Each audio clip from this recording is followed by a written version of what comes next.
Look at you. Tucker dog. Did over 9 miles today, buff creature.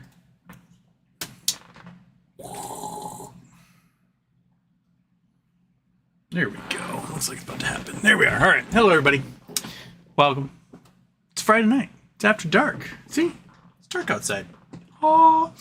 How you doing? Kind of a day. Second Friday in a row after having exciting things happen on Fridays, even if they weren't, in our favor.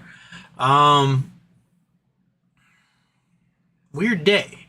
After having like hundreds of million share volume days, we were like, what, 20 million shares, 25 million, something like that. Of course, more than half went through dark pools. I think the volatility is going to come back. A lot of people are thinking that Keith Gill sort of unlocked like an infinite money glitch by buying a boatload of shares, causing a T35 explosion in June. Then he bought a boatload of shares again, which will likely cause one to happen in July. So I guess, we'll try options play 5.0 during that one, see what we can do. And if we're lucky, GameStop won't dilute and we can MOAS. So, what else? What else, Monkey? Monkey and I got like cooked in the sun today and just walked and walked and walked. We got some really good ragu and she had a croissant and chased birds and squirrels and bunnies and everything else we found in the city. Found a good tree with some cherries on it, some Rainier cherries. They were delicious, so I just ate cherries off this tree for a while. Just kind of a good sunny day. Yeah, I'm cooked, man. I'm cooked. I'm warm. It's warm in this room. It's like 75 right now. It's 80. 80? Is that what that said? No, 75. Okay. Yeah, so. Whew. After dark. Boom.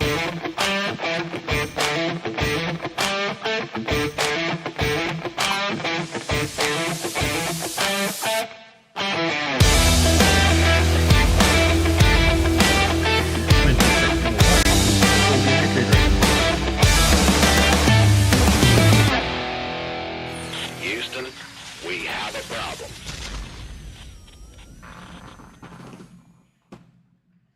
Okay. Turn it off. Bah. Not today, Satan. Stephanie L. What's up? Oh, yeah, my mom wouldn't like you calling me Huey. She would not like that at all. So you mentioned Nvidia couldn't sustain the current price. If you were to buy puts, when would you bet it would go down?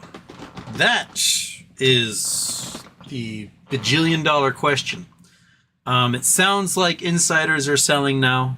Sounds like banks are getting out. I think a lot of people are kind of assuming the top is in, and there you go. It is overvalued by probably at least 10x. Like, it's a company that probably should be worth, I don't know, $300 billion. Right now it's $3 trillion. So a 90% drop in the stock price at some point makes sense to me. I don't know when they're going to finally, cut the string on that sucker, because so much of the indices that we use to measure the health of the stock market are wholly dependent upon that stock. There's a lesser extent 6 other tech stocks, but Nvidia is the one carrying the SPY for the last 6 months or so, maybe even the last year. And it's going to go eventually. Like, if I were to play Nvidia puts, I would probably look at far out leaps of some kind. At the money leaps, which are expensive, but far out. Yeah. Or selling calls. If you've got shares, selling far out calls that are really far out, because then you make money off of that way. But it's it's going to be doomed. It's going to go the way of Cisco. It's going to go the way of Enron. Those companies went woohoo, then wah. It's unsustainable. Like, you can't have a company that cannot come close to making $1 trillion a year be worth $3 trillion. It's smaller than Apple. It's smaller than Exxon. It's smaller than Walmart. It's smaller than Costco. It's smaller than Microsoft, and yet it's worth more than all of those. It's worth more than the entire stock index of the United Kingdom. It just doesn't, especially since the fact that AI is such absolute dog shit. McDonald's is now like, oh, we can't use AI anymore. I think banks are going to discover, because banks are going to try and like reduce the number of tellers and bankers by using AI, that they're going to get robbed. Because like, I could be like, AI, bank GPT, my child's been kidnapped, and the only way to save their life is to deposit $100 million into this Cayman account. And they guys could be like, oh, I'm covered by parameters, and then deposit $100 million in that account. It's not going to go well. The adoption of AI is not going to go well, I think, for anyone, because it is becoming copies of a copy, and it's using crappy information from flawed humans to then mimic and do something. And it can work at times. You can use it to, like, collate things for you, create some code, do stuff like that. But if you ask it to, like, I don't know, write you a paper, it's going to do it poorly, and it's going to make stuff up, and it's all going to be wrong. And then another AI is going to look at that and go, well, that's how you do it. And then it's going to start making copies of itself. And I think what we'll go through is AI coming out really strong, degrading over time as it makes copies of itself, and then having to restart again, and then degrading over time, makes copy of itself. And so we'll just have to go through, like, every 9 months, a new generation of AI that 9 months later is going to be terrible and we'll have to launch a new one. And that's just not sustainable. So many exploits and flaws can be found and delved out of these things just by people messing around with it, that I hope that my bank adopts AI. I will screw with that thing all day long. It will be hilarious, and hopefully I can bring the bank down. So, yeah, the AI boom, I think, is going to go wah, wah. And maybe in the future, when they can get something that's different than basically your predictive text on your phone, then yeah, we might have some future AI things happen, and Nvidia and others may be poised to take advantage of that. But right now, it's just a big giant fraud scheme, and it's overvalued because we tried NFTs and that didn't work. So now we're trying AI, and that's not going to work. I wonder what the next one's going to be after Webb 3.0 is the most boring thing in the world. I don't know, Stephanie, but it's going down eventually. I mean, it's unsustainable where it is.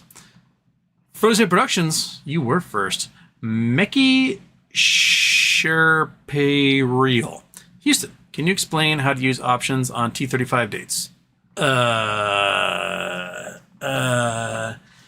First of all, T35, whose patterns have been shown that there is T35 dates that exist, and we do go through cycles when there's been like massive purchases from shares or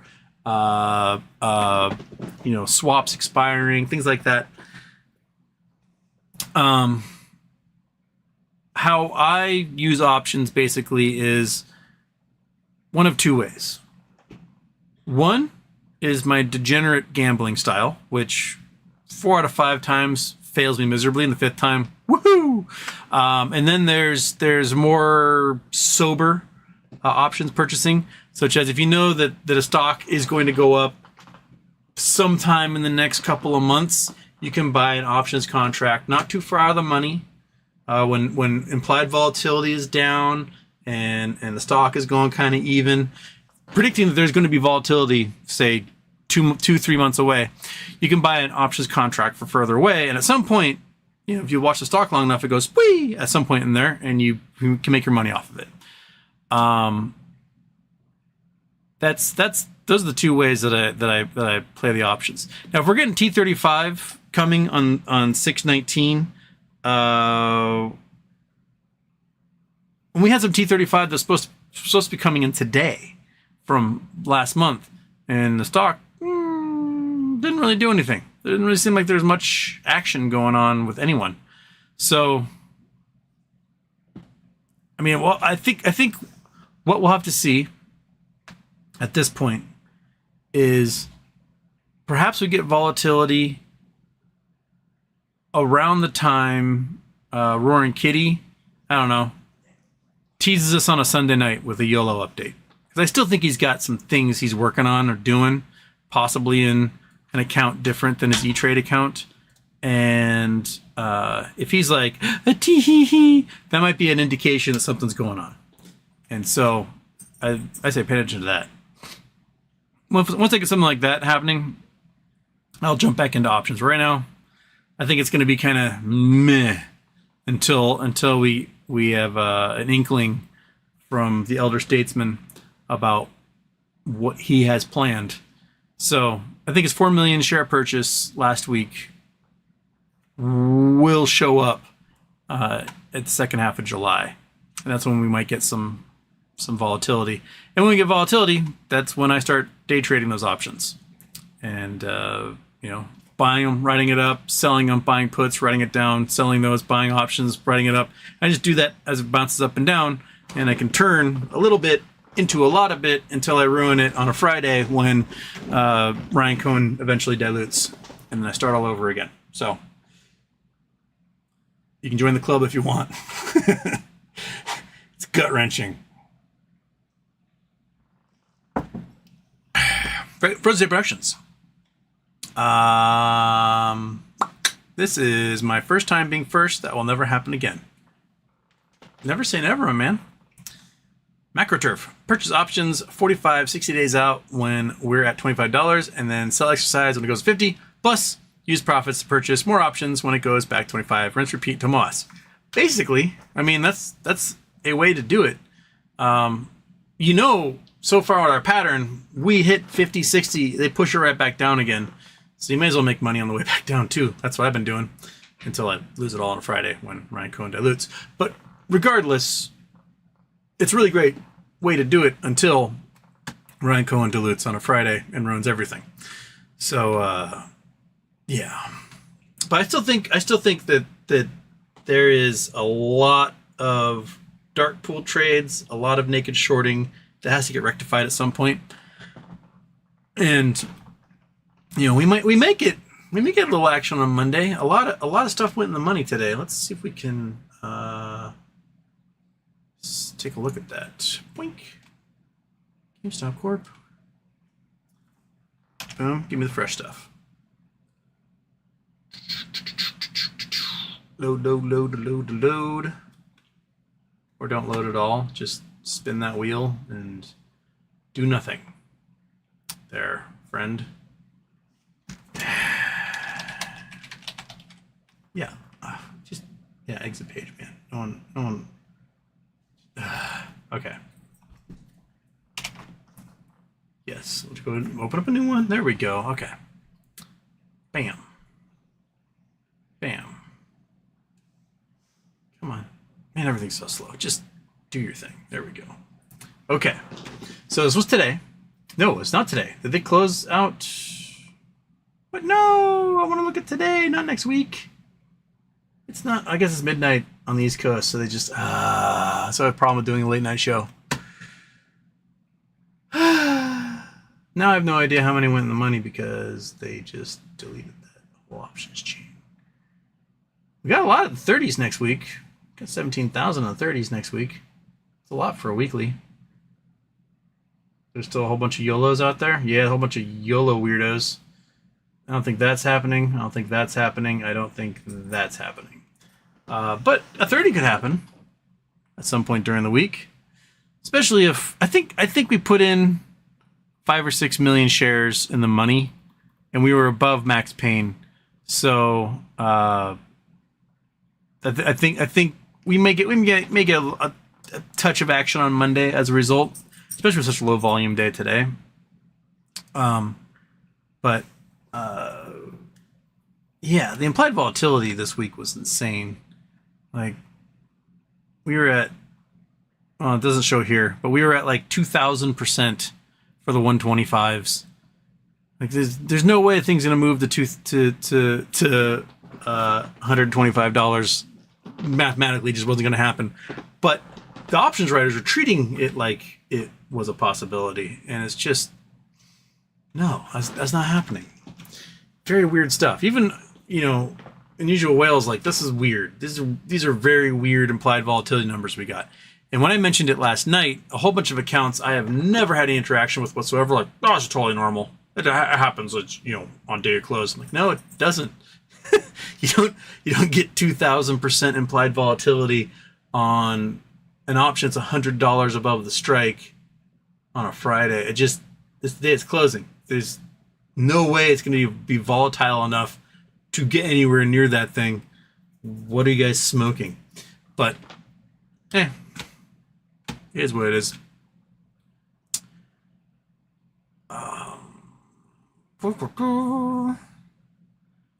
Rose Productions, that Richard Newton guy had some interesting videos this week on how the crooks bounce back and forth with XRT FTDs and GME FTDs to hide their fails. He also said that at the money offerings didn't kill squeeze.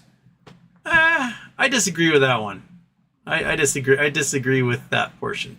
It may have delayed it, for sure, but it killed the gamma squeeze we were going to have on those 2 days, definitely.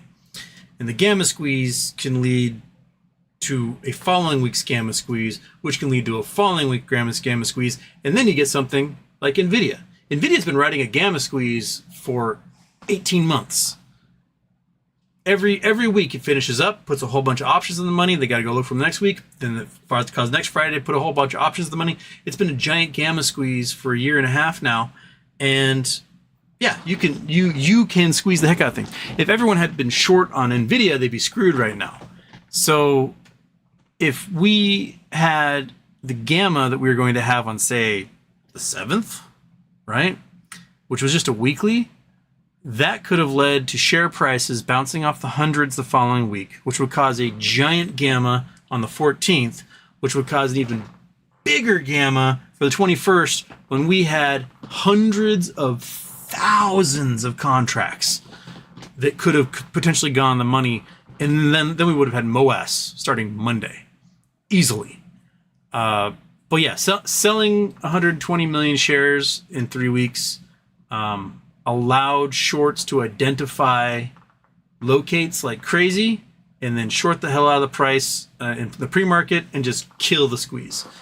So granted, it brings on more liability for them in the future for doing that, but it definitely killed the squeeze in the moment, and delayed, when MOAS could occur. We could be in full-blown MOAS right now if GameStop hadn't diluted. It's just plain as day. We would have gammed the shit out of this thing. Oh well.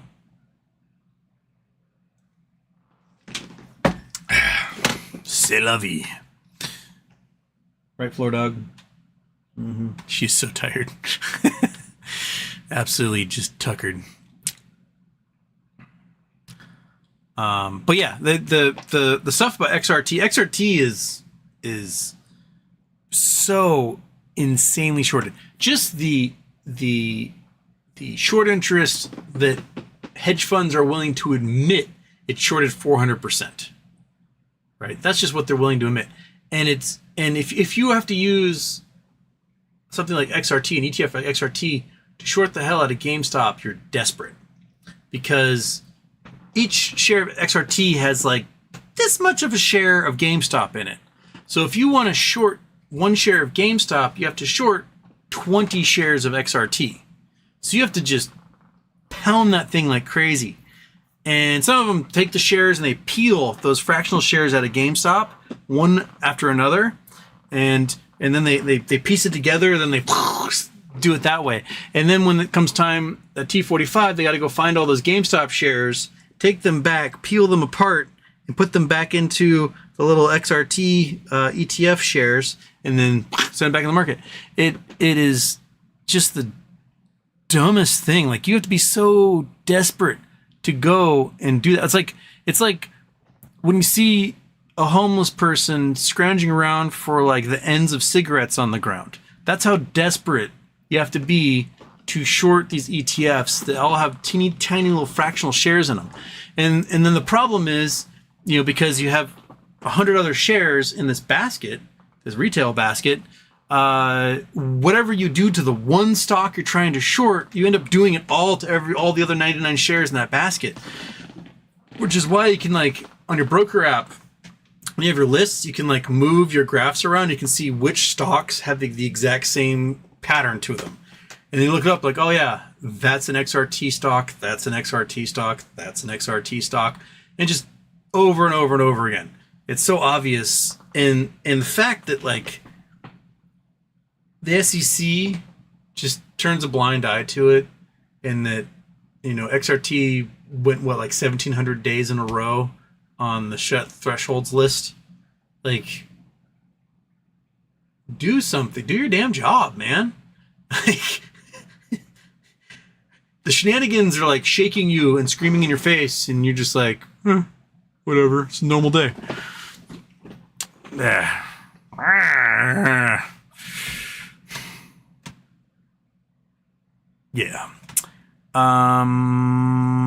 Kelly Reed. The FDIC and the Fed announced results of a resolution plan review for largest and most complex banks, and they identified weakness related to derivatives in the plan from Bank of America, Citigroup, Goldman Sachs, JP Morgan. Yeah. I mean, they have like $1 trillion in assets each, and like $60 trillion in derivatives liabilities each. Yeah, they're screwed. This thing hits the fan, they're toast. They're not going to survive without us printing a whole bunch of money and bailing them out. Like, the amount of money that's got to get printed to bail these guys out would force us to like reset the entire economy. Be like, all right, everybody, just we're going to cancel all your money, and we're just going to start over from scratch. Because it's bad. It's so bad. 54. Houston. Putin just spent a few days in North Korea bowing to Kim. China has become more aggressive towards the Philippines. Seeds of World War III or October surprise for Biden. Either way, I'm nervous for the future of the country. I mean, yeah, they're going to do their thing. The Chinese cut a whole bunch of underwater cables that went to Vietnam. Vietnam's not pleased. But like the last time China tried to fight Vietnam, Vietnam kicked their ass. So it'd be interesting, because like I have a feeling if China were to start stuff with Taiwan, start stuff with Vietnam, or start stuff with the Philippines, that every one of the neighbors would be like, it's on.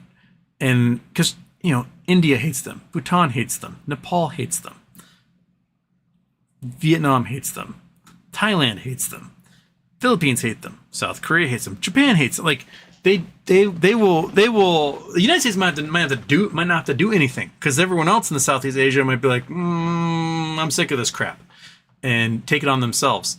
That's kicking like 20 hornets' nests at that point. So I don't think China, has not fought a modern war, would fare that well in any of that, because they have, like, I don't even know if anyone in their military forces have been alive since the last time they did an actual war. They might have all been purged. So, like, you're going off straight theory and no practical applications at all at that point. And it's a big learning curve, especially when you haven't won a war in 80 years. The closest thing, I guess, is taking over unmilitarized Tibet, who had one horse-drawn mortar cannon, and that was about it. So Yeah, they lost to the Soviets. They lost to the Vietnamese. It'll be interesting to see how much of this is just saber rattling and how much is them actually preparing for destroying their own economy and being a pariah state who never gets investment again, basically. And they need hard currency dollars because they can only purchase gold with the hard currency dollars. They're not using Chinese yuan to buy all the gold reserves. They're using US dollars and euros to do it. So if they don't have no access to that stuff, good luck. You have to then take that gold itself and trade it with Russia to get oil and natural gas. So take that gold itself and trade it with India to get rice. Like, you're just not going to be able to do anything other than drain the gold reserves you have that were meant to back your entire currency that is worthless because you can't make it a global currency because everyone in China who has any money would leave your country the minute it was a global currency because they don't want to be there. It's just like Russia. The minute rubles became widely available, every Russian citizen who could was like, peace, I'm out. And they moved to Monaco, they moved to London, they moved to Los Angeles, they moved to New York, they moved to, Paris. They all got the hell out of there. And the Chinese rich class would do exactly the same. If they could pull every dime they could out of China, they would do it instantaneously. Because being a rich person in China is, you might have a few good years, but you have a very short lifespan. You're going to end up in a gulag. You're going to end up tortured to death. You're going to end up being displayed at the bodies exhibit that travels around because that's where they send everybody. Riding a horse or something, or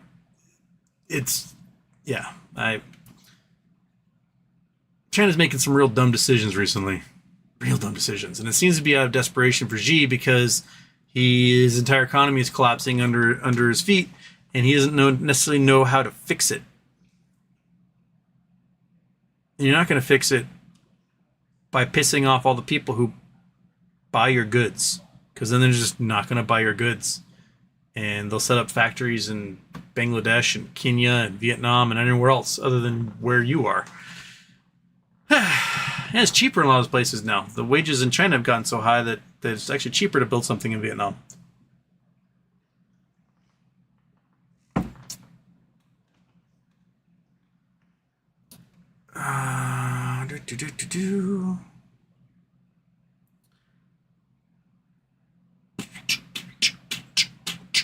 Killer Reed, happy birthdays. Did you hear UK AAA bondholders and retail real estate taking losses? Do you think wait until market crash from OS? That could be one of the catalysts. We're seeing home prices starting to plummet in the South, especially Florida and Texas. The number of homes coming onto the market in places like Dallas or Jacksonville or, Fort Lauderdale, like the number of homes in those places are starting to skyrocket. They're underwater literally and figuratively on their mortgages. The peak housing for like places like Austin was 2022. There's been like a 10 to 20% pullback on most of those homes. So people who bought then are underwater. And we're starting to see folks that were with adjustable rate mortgages who are flippers starting not to be able to pay. We're seeing mass numbers of Airbnbs coming onto the market now. We talked like a year ago about the Airbnb crash that's coming. And they tried, reducing their rates. People weren't vacationing. Then they went to long-term rentals, but they flooded the market with long-term rentals, so the rental prices are coming down. Now the rental prices are below their mortgage payments, and they're getting underwater. They're now eating up their savings and their weekly paychecks to help pay off this mortgage on a home that's not worth what they're paying for it. And we're going to see a glut of these places come, especially as towns just straight up ban Airbnbs in general, because they probably should be banned. And that may lead to big price drops, especially since interest rates are so high, people can't afford the mortgages on the home anywhere near the price that they're asking for them. So, yeah, and then it'll just lead to short sales and foreclosures, and we're seeing lots of developers now lot of housing developments that are like 90% finished, starting to fail, end up at auction to go along with those big failed bonds for commercial real estate. It's coming. Just piece by piece. You'll see more and more of it pop up in the news each week until finally it's just a roaring scream and everyone goes, oh yeah, I guess everything has collapsed around us. It was really interesting walking the city today. I went to a neighborhood that I usually do about once a year, and seeing what places had empty storefronts that were full before, and like what new businesses have moved into other places, where construction had halted, where construction's still going on. It was kind of interesting, but like the number of people that were out today was insane. I was dodging people all day long. There were so many people out and about visiting restaurants and stores, and so the people are there. I just wonder if they're all window shopping or something. But the restaurants were full, but there were a lot of shuttered restaurants. Maybe those were left over from COVID and just haven't been filled up yet. Yeah. Interesting times. Low B, doing some lurker fishing. Got a Tampa Bay Buckeye. Got a Paul M. Got a Ghost Host. Got a Tom Zaki. Got a Mark Esselbarth. A John Y. A Redbeard Rab. Kevin Rennan. Code Red K. And Keith Dixon. Got a couple in there. Esselbarth. That's a fun name to say. Esselbarth.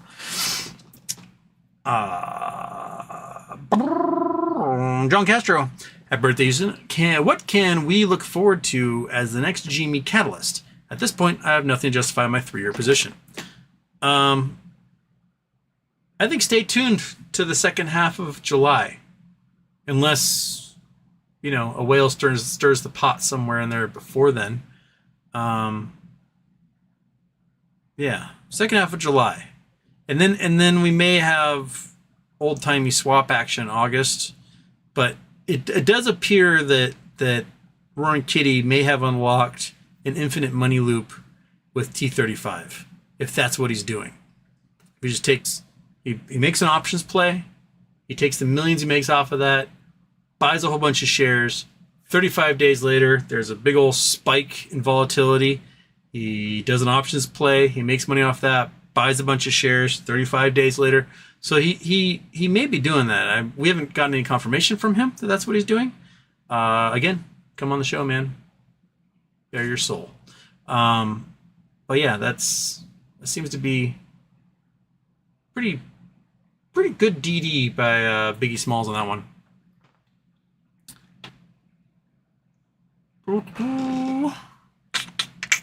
Avocados. That shirt looked nice, Houston. Sorry, I missed the live stream. It was a good show anyways. It's the blue shirt I wore last time was from Ava. Thank you so much. It was a lovely shirt.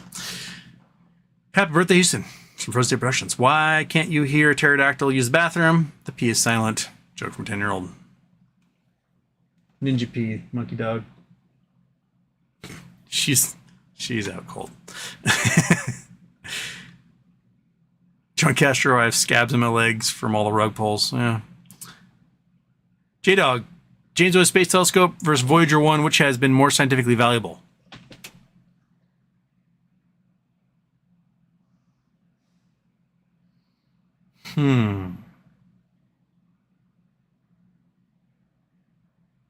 That's actually a good debate question there. The Voyager probes, and I'll include Voyager 2. Voyager 1 and Voyager 2, it's the Voyager probes there. The stuff they're finding out about interstellar space rewrote everything we thought about interstellar space. As far as, how much density is out there, the motion of particles in space, it changed how we view the galaxy. James Webb, on the other hand, can see everything. And a lot of what it's seeing are stuff that we knew was there. Like, we knew there had to be other planets. We knew there had to be a visible atmosphere and things, that planets would have atmospheres. But now it's just confirming all of those ideas. Whereas much of what Voyager 1 and Voyager 2 have discovered, since especially leaving the solar system, is that the galaxy is way different than we had planned. And that fundamentally overhauled our ideas of the galaxy structure. So I would say Voyager 1 and 2, at this point, have produced more. James Webb Space Telescope is standing on the shoulders of Voyager 1 and 2. But in the end, James Webb will give us more data. A lot more data. A lot more data to play with. So it may culminate as a more important data gathering endeavor than the fundamental overthrow of scientific thought that Voyager 1 and 2 managed to do. Also, go Mariners. Go Mariners. They lost a tough one in the 10th today.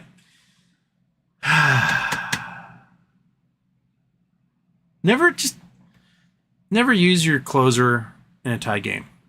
When you're tied, the closer should sit on the bench.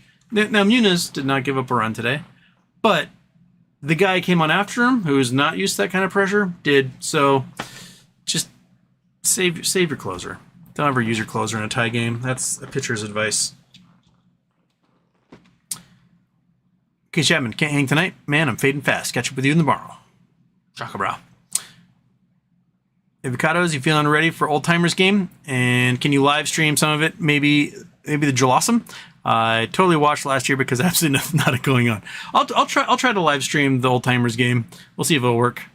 Yeah, I just put the camera right on the desk of the color commentators, and I have no idea what you can see. It was trying to look through the fence hole, but that was fun. Platinum, quad witching was a nothing burger. I thought everything was supposed to expire. Is there another T-factor involved? Well, there's going to be a T+1 on Monday for all the options that got exercised, which will be probably 6 million shares or so exercised above max pain. So that might spur a little bit of action on Monday. And then the T35s, everyone's speculating, is now July 19th for the 4 million purchase that Roaring Kitty did. So, yeah. Yeah. Scott Lumley, Houston, happy birthday. Any thoughts on the potential Dyson spheres a scientists may have found? I asked somebody to send me an article. I couldn't find an article on it that really screamed out to me that wasn't from like science.eaglefreedom.blogspot. So yeah, Scott, send me an article that talks about that more. I would like to see what data they see that could make them go, a Dyson sphere. Yeah, so I have no opinions otherwise outside of that as to what could or could not be a Dyson sphere. Somebody asked that last show. I don't know if it was you or somebody else, but they did not send me an article either. I went looking.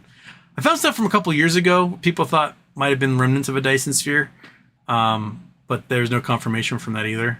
But if we're finding Dyson spheres, that should terrify us, because it would be like an ant going up against, well, humans with lasers. That would be the difference in technological ability between us and a society that can harness 100% of the energy of a star. We would be insignificant bugs to them.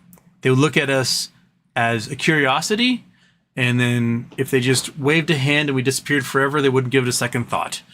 That's the difference in the advancement of their society compared to ours. So don't make contact with that Dyson sphere until we are on an equal footing as them. That's all I have to say about that.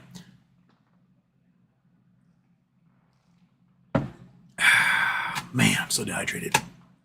Okay. GDC, college football Reddit, is about to throw down over which school makes the best cheese. Mississippi State, Wisconsin, Wazoo fans chirping about Cougar Gold as Pacific Northwestern is legit. Cougar Gold is legit. And it comes in a can. So, you're like, canned cheese? Yeah. I guess they started making it during World War II. And it was the best way to make sure it never spoiled, and so you just can it. And Cougar Gold is really good cheese. I highly recommend Cougar Gold. But I've not had cheese from Mississippi or Wisconsin. I mean, I've had cheese from Wisconsin, but not Wisconsin, the college. So I cannot verify whose cheese is best. I did have gourmet cheeses made by my students at the Art Institute that were phenomenal, and but those weren't sold mass market. Thursday Productions, this week's question from a 10-year-old. If we were sucked into a black hole, what escape velocity would need to break free? It would have to be faster than the speed of light. So you'd have to break the law of physics to break free from that black hole. If you're lucky, right, you might get spun up and spit out the poles as an X-ray. Kind of like if you just like shove a bunch of stuff in a garbage disposal and turn it on, it goes blah, and some stuff shoots out of the top. That's kind of how we picture black holes working with their magnetic fields. X-rays fire out of the poles, and that's material that's kind of being gobbled by the interstellar garbage disposal and shot out the ends. So, yeah, if you get sucked into a black hole, that's it. You are going to get atomized into nothingness, and some of your nothingness may become X-ray and shot out of the poles if you're lucky. That's about it.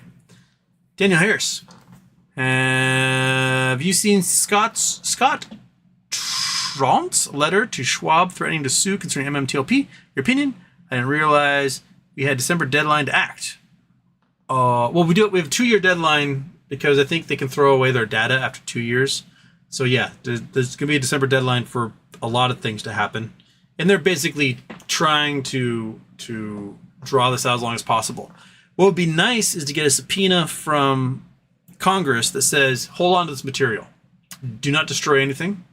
Even if we 2-year mark, do not destroy a single thing. If you do, you'll be contempt of Congress and we'll throw your asses in jail. It'd be nice to get one of those. But we get to December 9th, and nothing has been resolved. Then all that data gets shredded, and they delete all the hard drives and be like, I don't know, I have nothing to refer to. So it's, yeah, we do have a December deadline for a lot of things to happen in that. And, yeah. Thursday Production, follow-up black hole question, does size matter? It most certainly does. If the Earth were to become a black hole, I think our event horizon would be about 1 centimeter. I think Jupiter is like 3 centimeters. So size matters a lot. Especially when you're looking at like the black holes in galactic centers that the entire galaxy orbits. Yeah, size makes a big difference as to how big the event horizon is, and how much the sphere of influence those things have.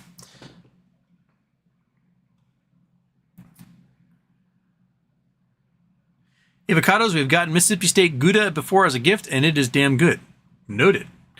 Esco, why did the cuckoo bird tiptoe past the medicine cabinet? Because he didn't want to wake up the sleeping pills. Ba-dum-bum. Oh. Oof. Why was it cuckoo bird? Why can't I? Cuckoo bird's the most random part of that entire thing.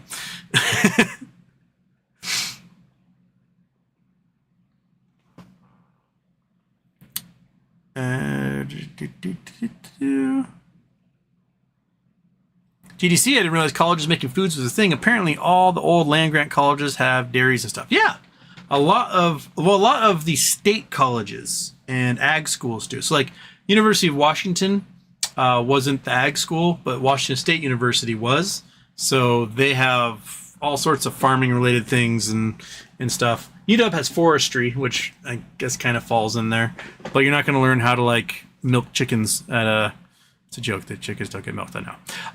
At University of Washington, but Wazoo, you're going to do a lot of that stuff. So a lot of people who get degrees in agriculture go there. Yeah, they got sheep and cows and full on herds of things, and their veterinary medicine's there, and so. Yeah, it's like Oregon State is the ag school, and University of Oregon is like the hip and with it school, even though they're both out in the middle of nowhere. Daniel Harris, I don't believe GME to explode on its own, especially with the last 2 dilutions. If it indeed becomes a holding company and BBY is involved, we will have another opportunity at generational wealth. We're hoping. I did get some confirmation. I cannot name names, But I did get confirmation that there are several individuals with NDAs regarding Bed Bath & Beyond who are like, we won. I can't say how I got that confirmation. I don't have an NDA myself, but I'd be in violation of their trust if I were to name the names of the ones I know, and I won't do that to them. But yeah, there are NDAs. There are people who have details that we do not have, who are very confident that this is a done deal and that BBBY is coming out and we're getting equity back. So that's all I want. If there's cash on it, woohoo! Even better. The updated lawsuit against the board members came out today, and the board members that Ryan Cohen got on the board are not named in the lawsuit. It is all the others who are named in that $11.8 billion buyback lawsuit. So, isn't that interesting? That's a definitely chin stroking for Bed Bath & Beyond upgrade. We can stroke those chins for them. We are no longer twiddling thumbs. I still think we're in for GameStop at the moment until we get some sort of volatility action, and then we can maybe go back to thumb twiddling. Or that's for GameStop, chin stroking for BBBY. Now, is that BBBY have anything to do with the Maybe we can chin stroke both when that happens. Stroke me, stroke me.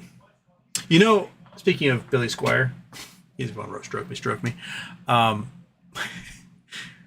This was probably like 15 years ago.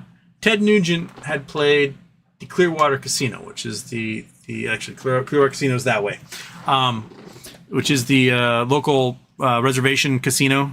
It's about, I don't know, a 5-minute drive from me across the bridge.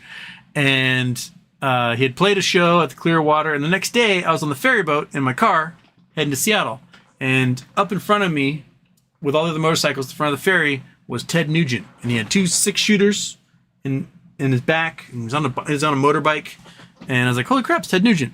And I was like, what do I say to Ted Nugent? And so I yelled out the window, I said, Billy Squire's a better guitar player. And Ted Nugent was looking around to see who had said that. It was me all along. It was me, Ted. I'm the one who said it. Because I couldn't think of anything else to really piss off Ted Nugent more than knowing that a homosexual is a better guitar player than him. So, it was me, Ted. It was me all along. And you know what? Billy Squire is a better guitar player than you. Okay. First Day Productions, I think so. So much stonewalling. Or sorry, I think so. I can't. Why is my brain not processing this question? I think so. Stonewalling nearly complete, but so much evidence is being exposed. What a race, cover up, or truth reveal. Oh, are you referring to MMTLP? Maybe, perhaps. I don't know. But, Bill Huang's lawsuit or criminal case is exposing so much dirty laundry amongst these banks, hedge funds, trading floors. Basically, all these guys are just assholes committing crime after crime after crime, no matter what side they're on. One dude commits wire fraud, the other one illegally short sales. This guy provides false collateral. This dude over here is throwing everything into a basket swap, pretending like everything's fine. Like, it's just, the banks are criminal, the hedge funds are criminal, the market makers are criminal. They're all doing criminal crap, and they're all trying to pin it on each other. And the FBI needs to arrest everybody and start over, personally. That's probably what they need to do. And go, well, we're just going to take everyone's home in the Hamptons. We're going to auction them all off, and we're going to start over. Floor Dog agrees. You can tell by the fact how dead she looks over there. Look at that thing. Just in a tennis ball graveyard over in the corner there.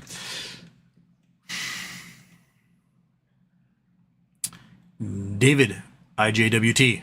Lots of rockets. And is that flying money? And it says AMC.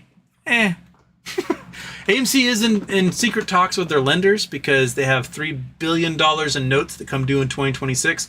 and there is currently no way they could pay them off. So they're looking to try to extend their debt or refinance everything to a later date. It's a lot. It is a lot of money.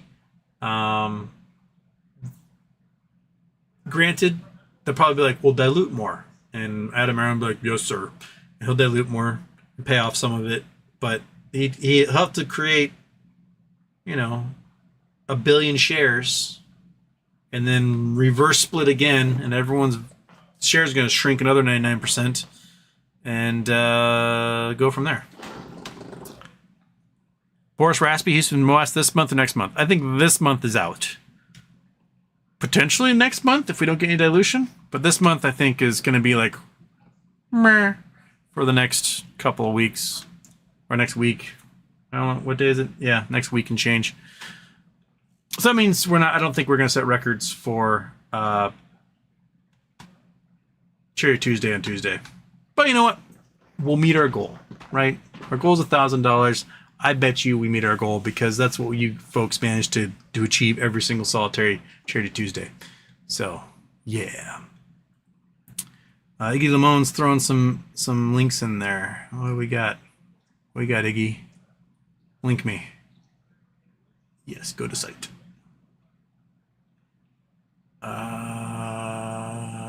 It's the links for the lawsuit. Fantastic. Yes. So. Yeah, click on those links that Iggy's showing you. It's Tufel Hunden showing you all of the little lawsuit bits that are coming out from the sucker, and it's delicious. Daphne's here. Fantastic. Welcome, Daphne. JL 2023 Houston, can we mix it up sometime and give Monkey tricks instead of treats? Like reaching into the treat bag, pulling out a feather, and tickling your nose with it?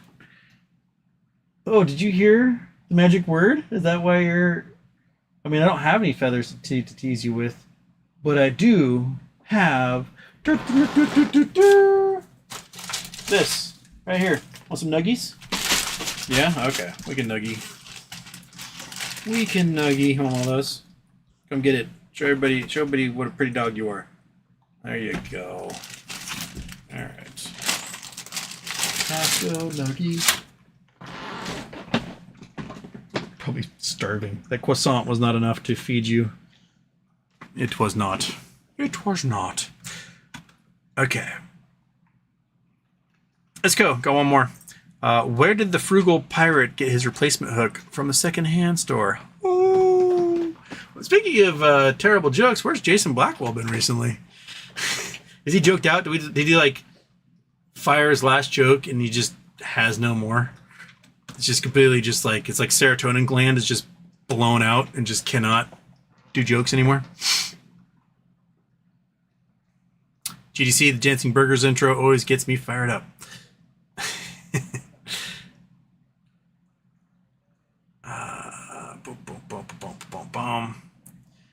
Seagill says when Pelosi sells, the jig is up on Nvidia. Mm-hmm. Thomas Dubois, hi neighbor. Big hugs to Monkey Butt, please. Oh, I'll just squeeze your little brain. Go if I squeeze your little brain, little dog. Wow. That's right. Have a good time. Get up there. Yes. Yeah, stretch it out. There you go. It's like 8 million degrees. Curl up on that warm blanket. Get overheated and go on the floor.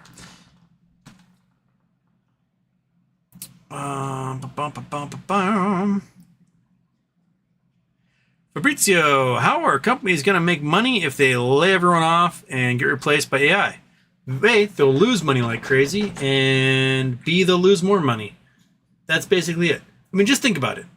You go to the grocery store, right? They used to have check stands full of checkers. Just all times of the day, you have 6 or 10 checkers at the check stands, just ringing stuff up. Now, if you're lucky, there's like 2 check stands open. They want everyone to go to the self-checkout. At the self-checkout, I would say half of the people are either stealing intentionally or stealing accidentally. And you took up 2 check stands in order to facilitate that area where people could self-checkout. And instead of having 2 checkers working behind 2 check stands each, you now have two checkers frantically trying to make sure everyone's transactions go smoothly and they aren't robbing the store blind. So your costs have gone up because people are stealing things. The number of employees you have has not changed at all. And you had to pay hundreds of thousands of dollars for those self-checkout machines and whatever maintenance contracts come with them. So I don't think it's benefiting anyone in the end, especially since, like, if I'm doing self-checkout, I should get like 30% off on my groceries because I'm doing your job for you. Before, you would ring it up, you would bag my groceries, and some high school kid would drive the cart to the car and put all the groceries in the car for me, and I'd be like, peace, kid, and drive away. But now, I have to bag it all myself, take it to the car, put it in the car myself. Like, what is this bullshit? And it's more expensive? No. Unionize everything. Make laws in your state that ban self-checkouts because I don't want to do your job for you. That's what I say. Do your own damn job. And if you're going to make me do your job for me, then you know what? Expect cheating. And they do it at the airport too. Like, you go to the kiosk. Boop, bop, boop, bop, boop. Print my bag. Oh, ticket didn't come out. I gotta go to the counter anyway. And go talk to the person who's sitting there. It's like, when I went to go talk to them before, like, you can self-checkout. So you or self-check-in, I guess it is there. And then it doesn't work. And now I gotta go talk to the person anyway who could just done it right the first time and change the printer paper or whatever is going on. And, you know, the airport has to pay, I don't know, 40, 50 grand for those kiosks, each one of those things. And then you got to have a person walking around making sure all the, like, ancient 90-year-old people can figure out how to, like, boop their ID and check in. And they're like, oh, I don't know how to use phones. And just have a stand in line again and have a human being just do everything. Because I got to talk to the human being anyway and give him my bag and go through the whole stupid process all over again. It's just... everything is so stupid. It's forever. And the computer's supposed to make it faster, and they're not. And just... that's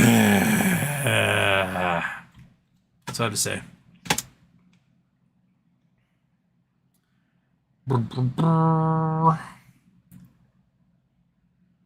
Okay. Aaron Saltine says T35 is June 26th for May 13 run-up. Noted. Daphne says, doubt they'll ever let GameStop squeeze. Well, if the they is the board, so far, yes, that's true. Richard Cranium, Houston, check out NDRA. Analysts say that this is an $8 stock awaiting FDA approval. Just went into testing this week for approval. Currently sitting around 11 to 16 cents. NDRA. NDRA stock. Endra Life Sciences Incorporated. It looks like it's been pretty low recently. It's been as high as 250 in December. Dropped all the way down to basically 10 cents. That's what we're looking at. So, boink. So analysts are saying that could be $8. That'd be quite the jump. I mean, that'd be over 100x or close to 100x, 80x. They have an options chain? Or are they on OTC? That's Nvidia. Nope. Nope, I don't want Nvidia. I want NDRA. Minus Nvidia. No, I don't mean minus NVDA. My guess is they're not an options chain. So if I go back, and I go back, and I go, nope, back once more. Endra Life Science, let's go to Yahoo. Let's see if there's options chain. What are they traded on? Say what are you traded on? What are you traded on? NASDAQ. Okay, so it's a NASDAQ. Okay, so there might be, how many shares you got out there? You got 13 million volume, which suggests you have some market cap's only $2 million bucks. That's a really small market cap. It's a really small market cap. Okay, so you got a lot of shares. So you might actually have options chain. Let's see your options. Nope, no options chain. Bummer. That'd be one of those things you can make a gajillion dollars on if there's an options chain, but there ain't no options chain. What was that one? It was like 2 years ago. It was some stock that was trading around like a penny. And then there was still an options chain for it. One of you viewers bought like $15,000 in call options and made, I don't know, 6 million bucks or something off of it. Because the stock price went from a penny to like $2. And all those stock options were like 1 cent each. And you bought so many of them and made thousands off of it. What was that thing? I wish I could remember. You sent me a message and you're like, look what I did. And I was like, you fucking asshole, why don't you tell me about this? What stock was that, monkey? Well, some penny stock, and it like fucking flew because they got some sort of contract or something, or approval of a drug. You're useless. Your eyes are just fluttering. That's all I'm getting out of you.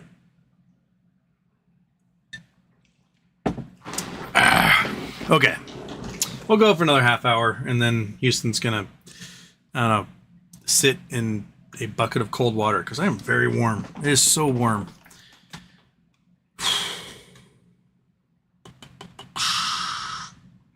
Okay.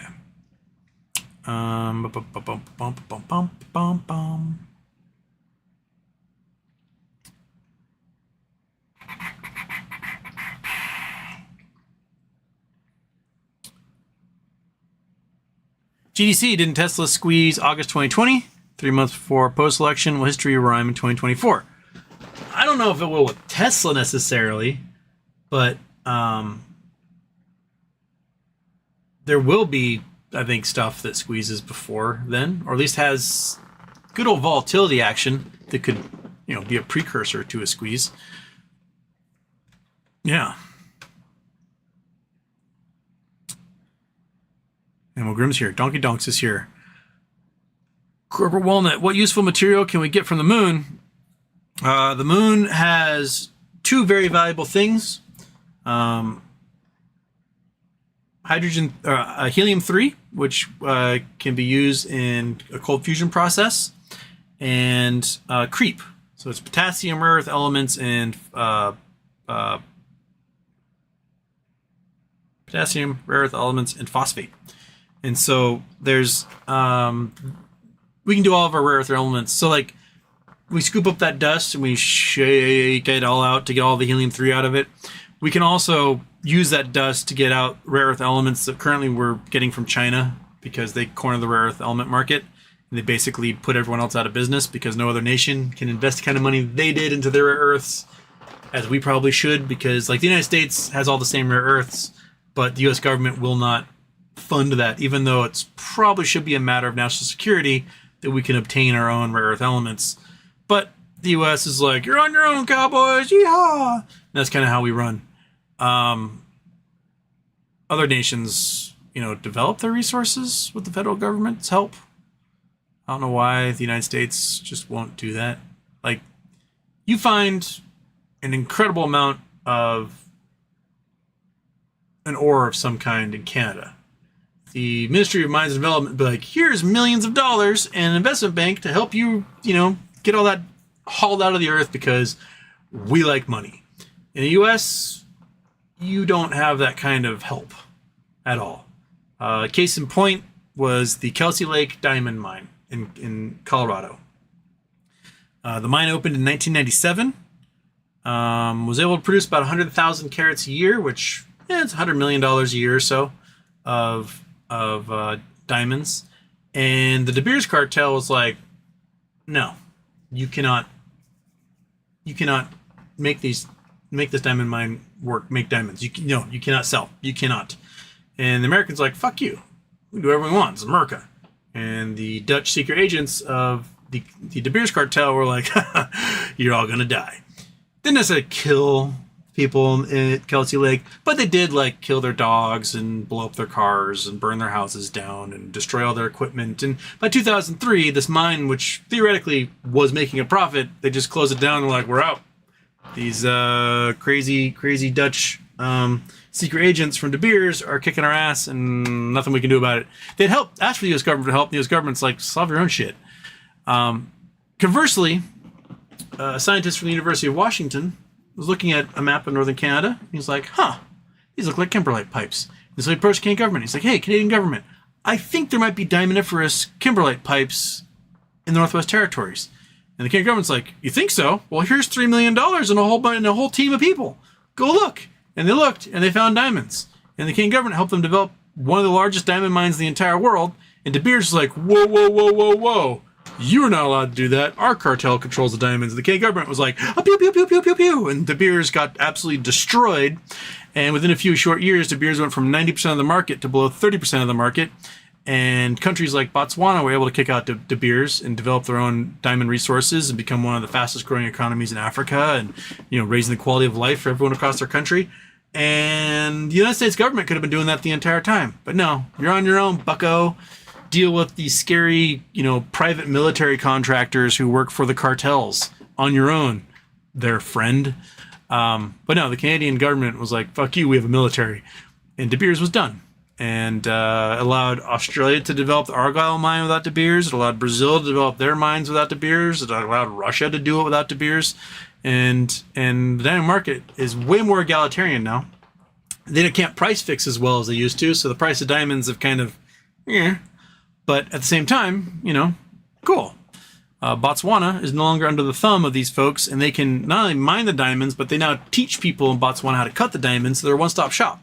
Because before, slaves would dig up the diamonds, and then they'd put it through a sort of illegal warlords who would then smuggle the diamonds off to usually Antwerp or India, where they would get cut, and then they'd enter the market that way. And Botswana finally was like, but we can cut them.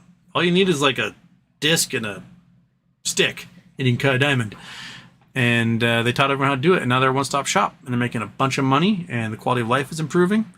And we should be doing that with every natural resource we have in the United States, so that we aren't dependent upon, China, who apparently is our enemy, for providing those things for us. Especially if we're going to be like making our own computer chip factories. Like, okay.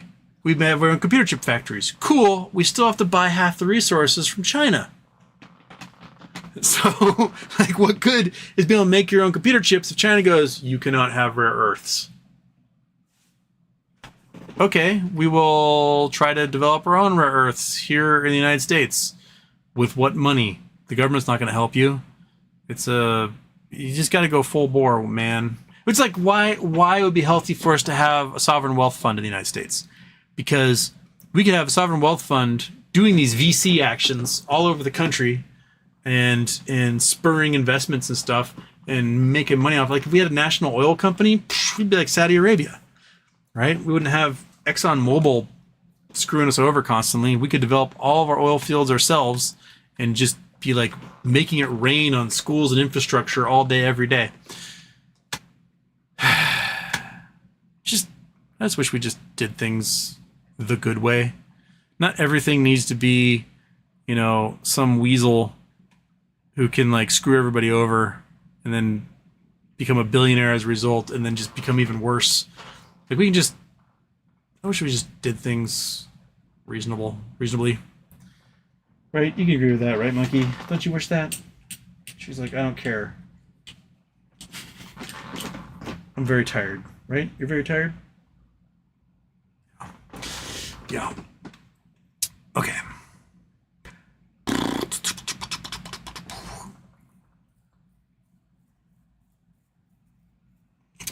Hannibal Grimm, so much gamma, we're going to become Hulks. Aaron Soundteam, gamma plus gamma plus gamma equals MOAS.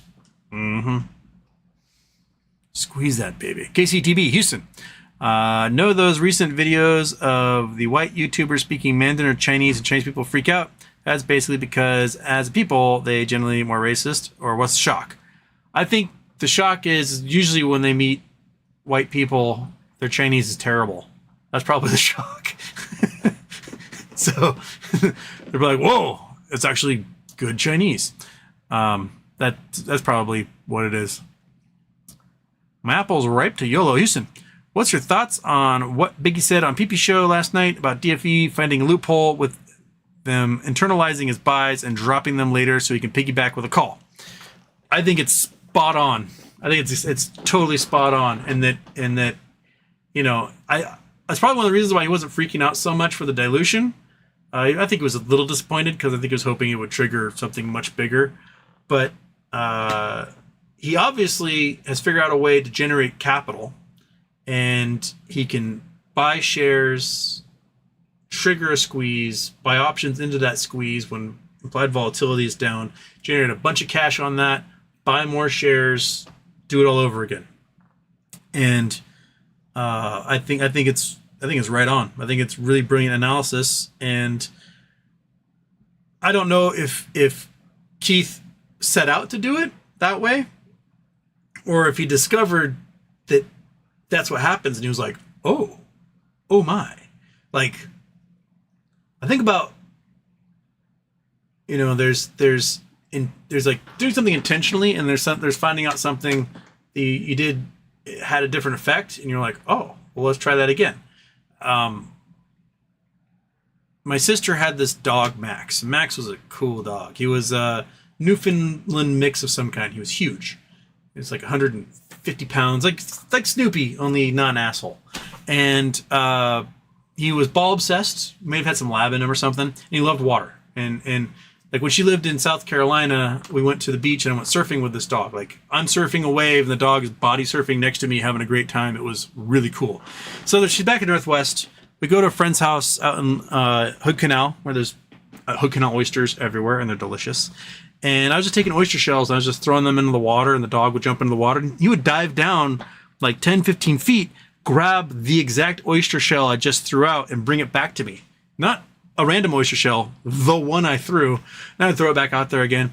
After a while, I took this oyster and I threw it out there, and I got called to dinner because we were barbecuing. And so I the dog went and got the oyster. I went to go barbecue, and the dog was just like chomping on this, biological rock, was what essentially oyster shell is, and just chomping away and grinding on it and probably busting teeth, whatever. And eventually broke the thing and slurped the oyster out, and it was like, what? And then spent the rest of the night destroying his teeth, gobbling up as many oysters as humanly possible out of the Hood Canal, because that was he discovered an infinite food glitch, basically, by accident. That might be what Keith Gill found himself in. He's probably like, oh, you know what? I think we're going to have some volatility. I'm going to buy a bunch of options. And he saw the options make so much money that he purchased a boatload of shares with it. And he was like, whoa, that was cool. And then he's like, wait a minute, buying all those shares will probably trigger the volatility again and go from there. So whether it was intentional or accidental, I think regardless, he's in it and we're benefiting, or we can benefit from it, so long as Ryan Cohen doesn't dilute. But yeah. Concur? Yeah, you hear the coyotes out there screaming like crazy. You want to go mess someone up, don't you? Yep. I don't know if you guys can hear them. They're screaming across the street. Okay. J-Dog, how can nanotech be used to clean up all of our dirty lakes? I don't know. Maybe tiny little brooms? Buckyballs? I don't know. You create something that is hydrophobic and little oil bits and hydrocarbons like to stick to it or something. I don't know. Donkey Donks restart system. Yes. S2002, what's your opinion regarding BBYQ latest dockets? That's my opinion. It's moving faster than we could hope for. No. It's faster than usual, but not as fast as we want. That's probably what what I'm thinking of. Another month. Have you heard Baron Trump and his crypto coin? Yeah. So Martin Shkreli, the farmer bro, the fraudster, the criminal, the con, he made a crypto coin when he came out of prison and rug pulled everybody. He made a bunch of money off of it. And then it was discovered he was behind the DJT coin, the Donald Trump coin. And he claimed, the coin makers claimed that they had Donald Trump's permission and everything, and Donald Trump had nothing to do with it. And Shkreli basically threw everyone on the bus during a, was it yesterday? Man, everything's blended together. During some sort of space call on Twitter. And in that, he revealed his text conversations with Baron Trump, who at the time was a minor, being like, yeah, I can make $100 million off this. Cool. I just ate some eggs. So Shkreli's defense in that, well, I had the approval of a Trump, and that Trump happened to be a minor at the time. So good job there, Shkreli. He's going back to prison for fraud. That's what's going to happen. Because he rug pulled everybody on that coin. He and Barron and the other developers. And he's not allowed to do that stuff. His part of his probation is no fraud, no crimes, no managing other people's money. And he appears to be doing all those things with his little crypto exploits that he's doing. So Gleaser Dow had a funny tweet the other day. It was like, Martin Shkreli is playing 4D chess by ending up in prison before a lawsuit can commence. It's just, oh man, that guy's such an asshole. Okay, 13 minutes left, monkey, and then I got donuts downstairs. I'm gonna eat a donut.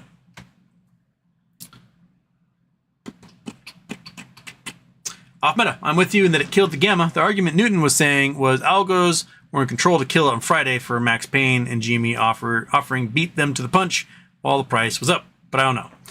I mean, they would have hammered it down anyway, but they would have hammered it down during market hours. And then it would have gone right back up again when people don't jump back into calls. So I think they would still would have put millions upon millions upon millions upon millions upon millions, probably 30, 40 million shares into the money, causing a giant gamma. Because what would happen was it would have opened at between 65 and 80. And they would instantly just hammered it back down to like $40.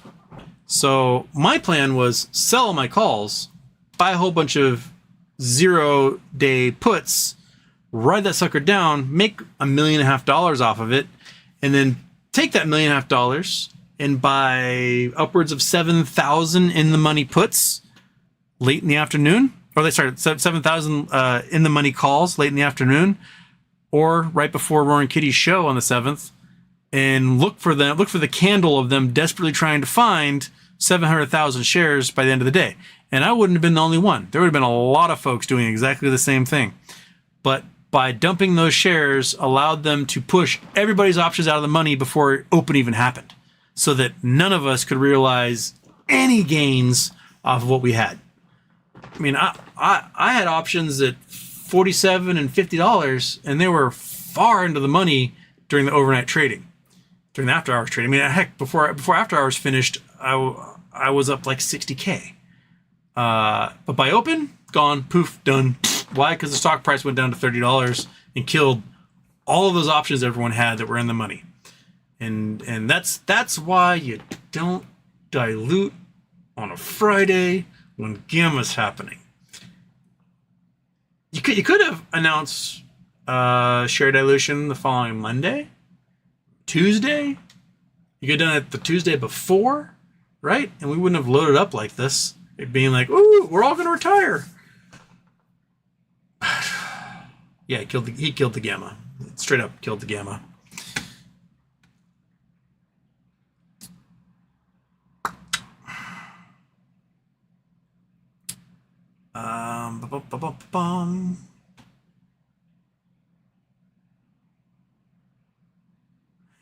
Fatal Wraith made it. Welcome aboard. Back from White Castle, I take it. 654, Houston, the petrodollar deal has ended.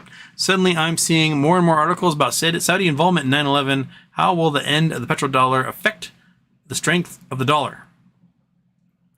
Uh, oil will still mostly trade in US dollars. Why? Because it is the international currency. And the Saudis, as much as they love Saudi Arabia, hate living in Saudi Arabia. Why? Well, right now, it's 130 degrees outside. That is unlivable. You cannot live in that. So what do? They go to London, they go to New York, they go to LA, they go elsewhere around the world and live there for 9 months of the year. Because only 3 months of the year is Saudi Arabia a habitable place. So, yeah, they need US dollars to do that. So they're going to keep selling oil in US dollars because they want to use those US dollars in US banks and, you know, have their little retreats all over the world and the little private islands, and they want to be able to, you know, pay their staff and do all that stuff. Like, that's just how it works. Like, you're going to use dinars? No one knows what the hell a dinar is. No. Like, that's not happening. They're using US dollars. That is the world's currency. So you can be like, it's not officially in US dollars anymore, but they're going to take US dollars because what else are they going to do?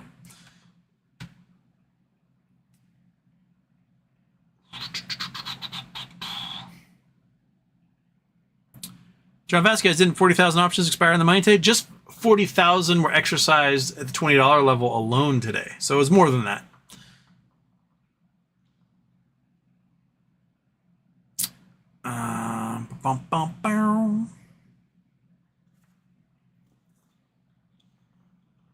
Okay, did the wild card. I think I did the Nvidia one. You would have gotten that by now.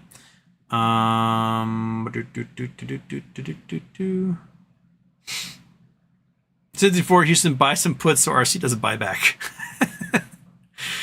Yeah, Kevin Malone had an interesting point today that if the stock goes to $20, GameStop could buy up every single solitary share with the $4 billion they have on hand. That would do it.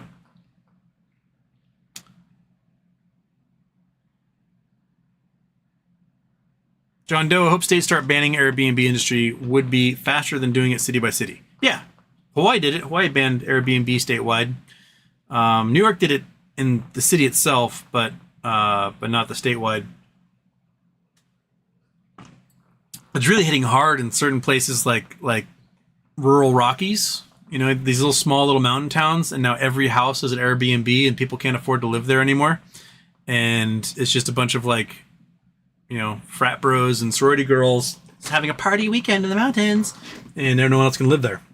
It's just ban it. Make them stay in hotels, or have hotels that are like have apartments or something. They're designed specifically like Hyatt residence or something. Yeah. Bungo Magoo thinks James Webb is more important. That's, you know, you can go either way. Schwill, everyone is plagiarizing Girk on the T-35 theory. I mean, was he the first one to talk about it? I mean, it's codified into law. I mean, it's in. You can go to like the Cornell Law website, and it's in there. But he was definitely talking about it. That's true. I mean, I was on a show when he was talking about it. I have no idea if he was the first one or not. I know Pone thinks she was the first one to do it and is accusing everyone of stealing her idea of T-35. But, you know, she's just an alcoholic. So, no. Everyone stole my T-35 idea. People were talking about it 2 years before you ever showed up, lady. She also accused me of stealing her DD about UBS being in trouble from merging with Credit Suisse, which, like, the sky is blue. Did I steal that? Let's see here. A failed international investment bank who has tens of bags, and they didn't do anything about those bags. I wonder if they're in trouble or not. Yeah. Just hit the bottle some more, I guess.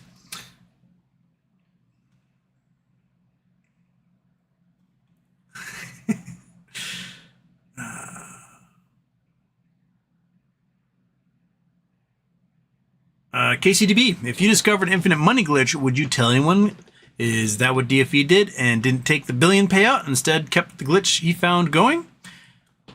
It appears so. I think, oh no, I think my video just froze. That's working again. Okay. KCDB, if you discovered an infinite money glitch, would you tell anyone? Is that what DFE did and didn't take the billion payout, instead kept the glitch going? I think that's what we did. I think DFE is like, I have enough money. I will never want for anything in my life. But what I do hate are these short hedge funds and market makers. And I will bleed them dry, and hopefully everyone else can do the same as me. And we can go from there. And training to max headroom. There we go.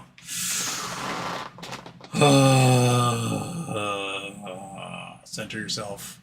Max headroom. Man. Silly computer, internet. Well, 4 more minutes, and then I'm going to go away, eat a donut, and drink 9 more gallons of water.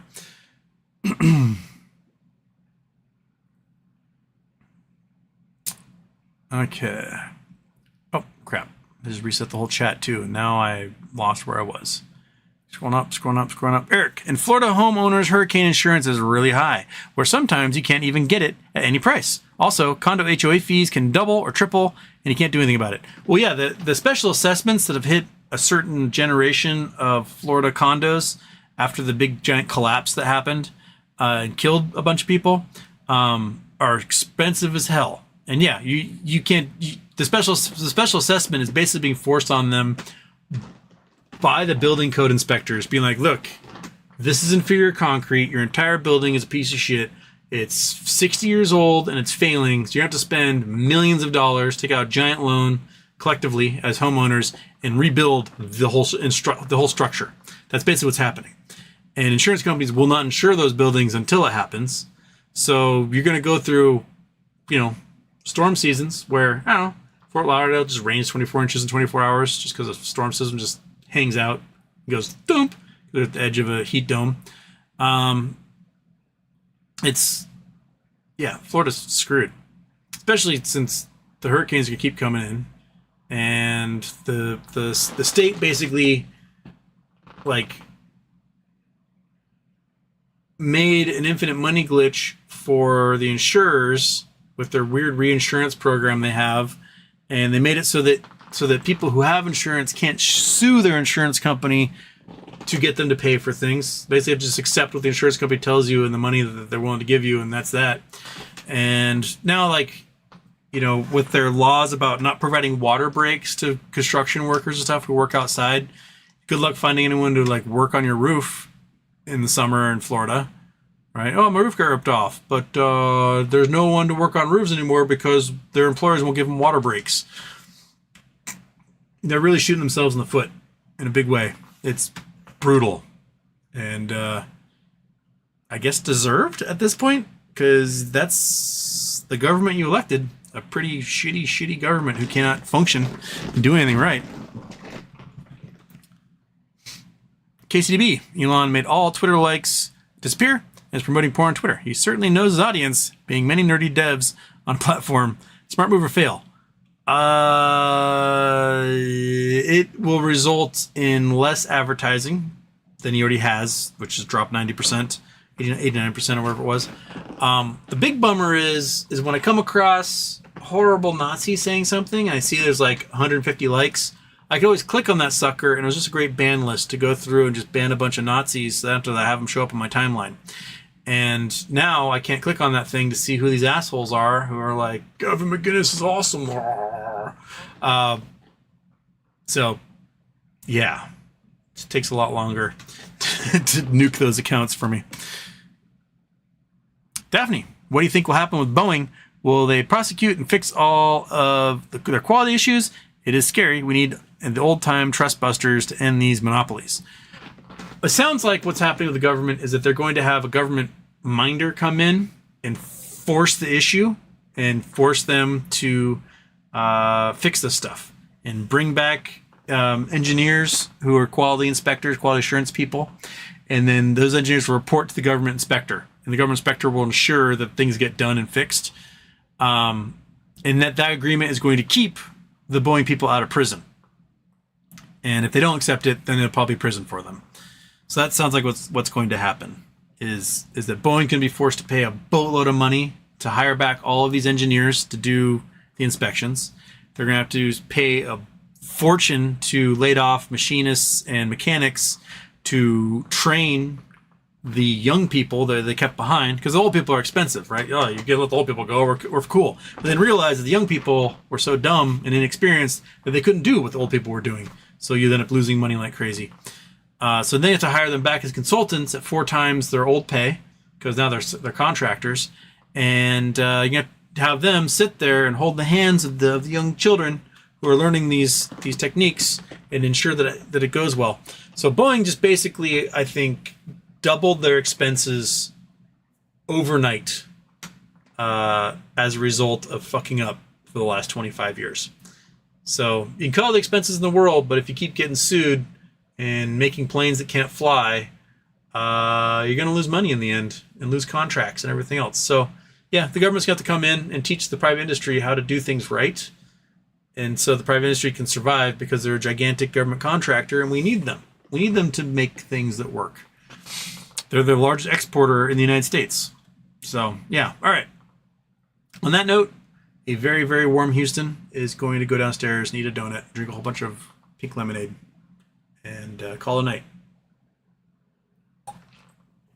You good, monkey? She's good.